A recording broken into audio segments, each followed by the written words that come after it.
Good evening. Welcome back to the channel. Today is Monday, September 2nd. It's actually Labor Day.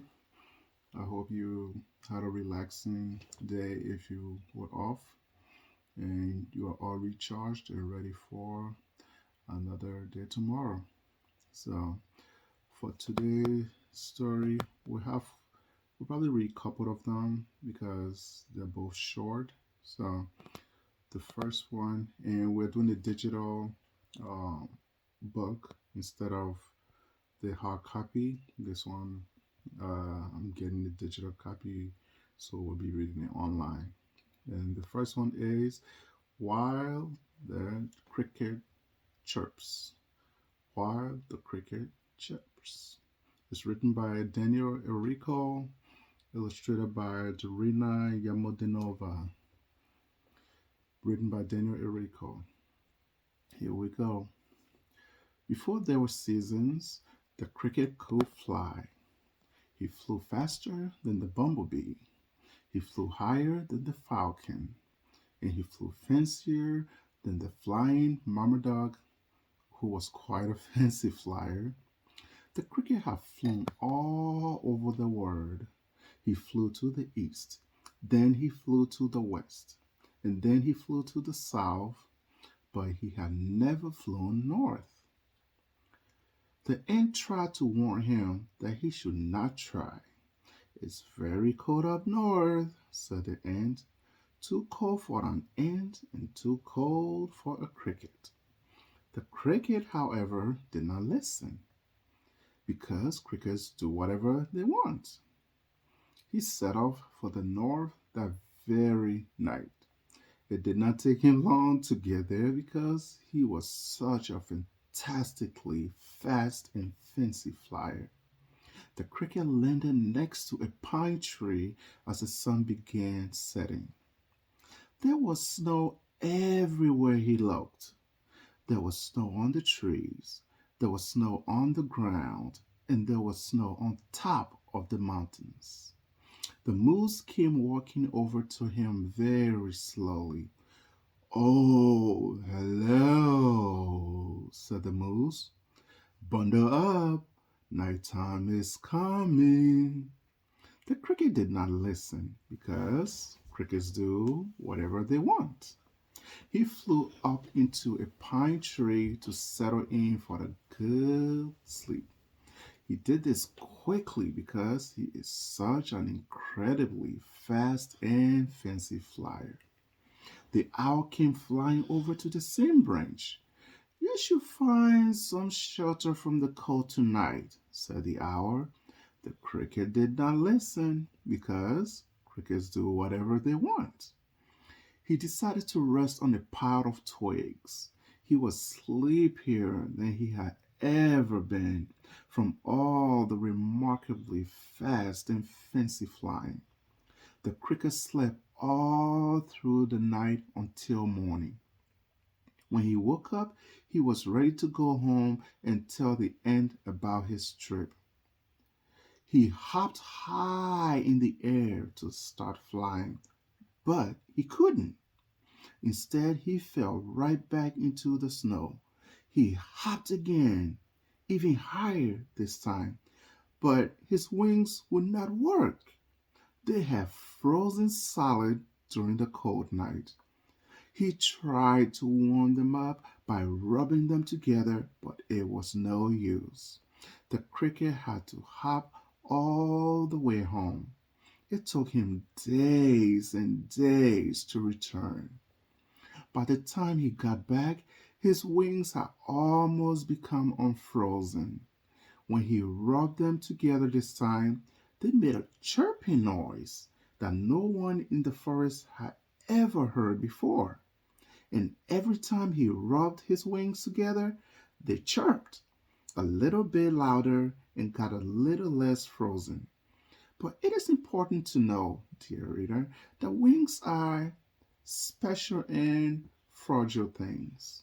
This is why the greatest care should always be taken around them.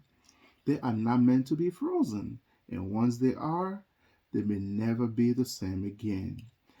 Even though the cricket's wings were no longer frozen, he still could not fly.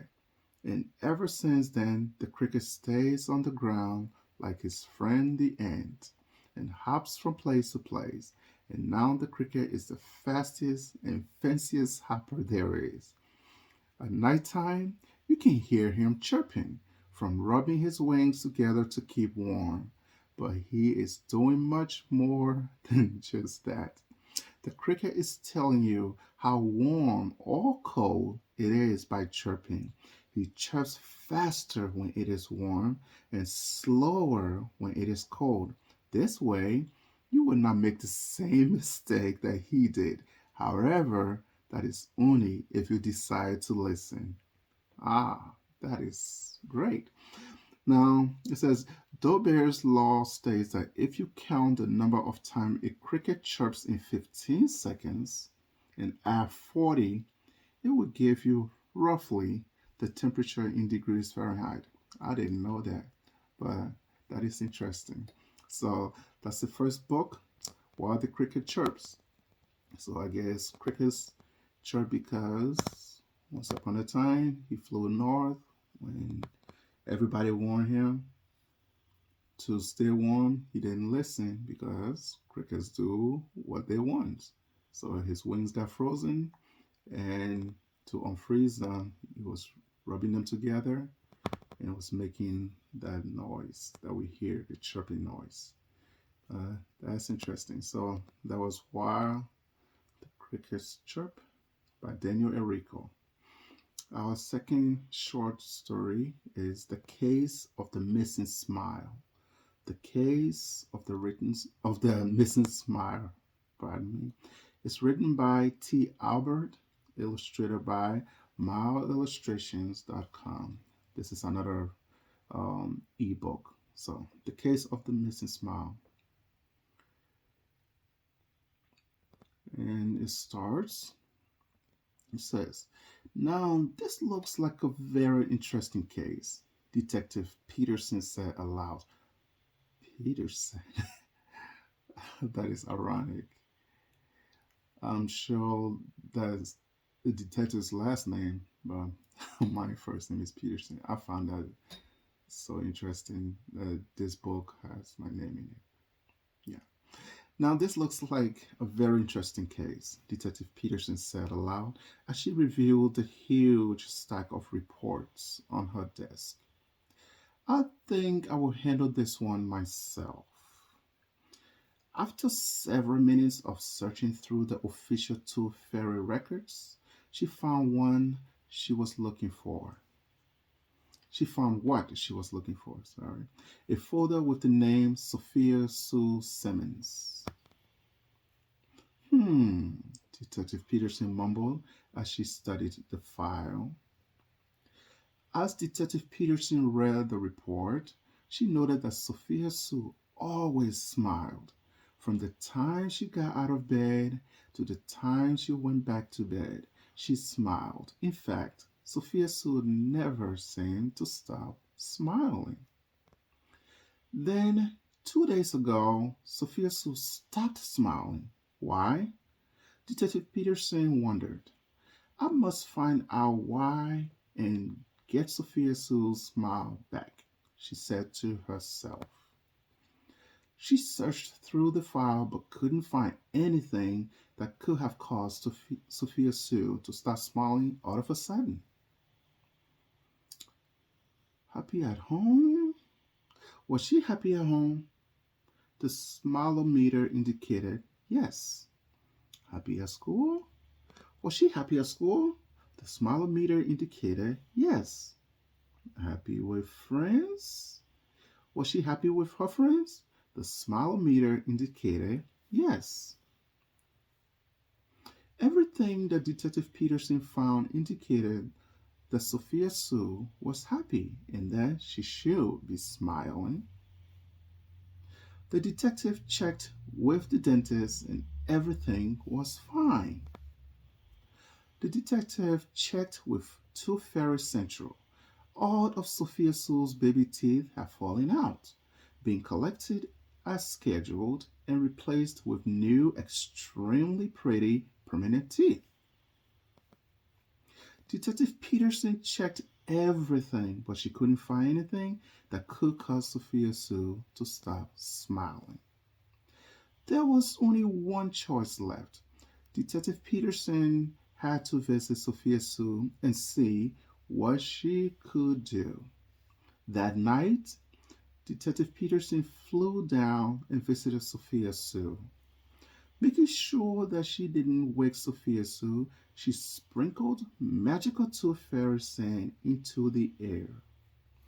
Sophia Sue, Detective Peterson whispered, what happened to your beautiful smile? You look so sad. I lost all my baby teeth, she whispered. Now the tooth fairy doesn't have any reason to visit me. Oh, I understand, Detective Peterson whispered between smiling lips. The tooth fairy will always be in your heart, so you can wipe that silly frown off your pretty face. As Detective Peterson flew away from Sophia Sue's bedside, she saw the smile return, bigger and brighter than ever before. The end. So, that's the case of the missing smile. It's about a little girl who lost her smile, not because she was unhappy, but because she was afraid of losing a friend, the tooth fairy. So, those are the two stories for tonight. Stay tuned for another night of reading next time. Until then, good night. God bless.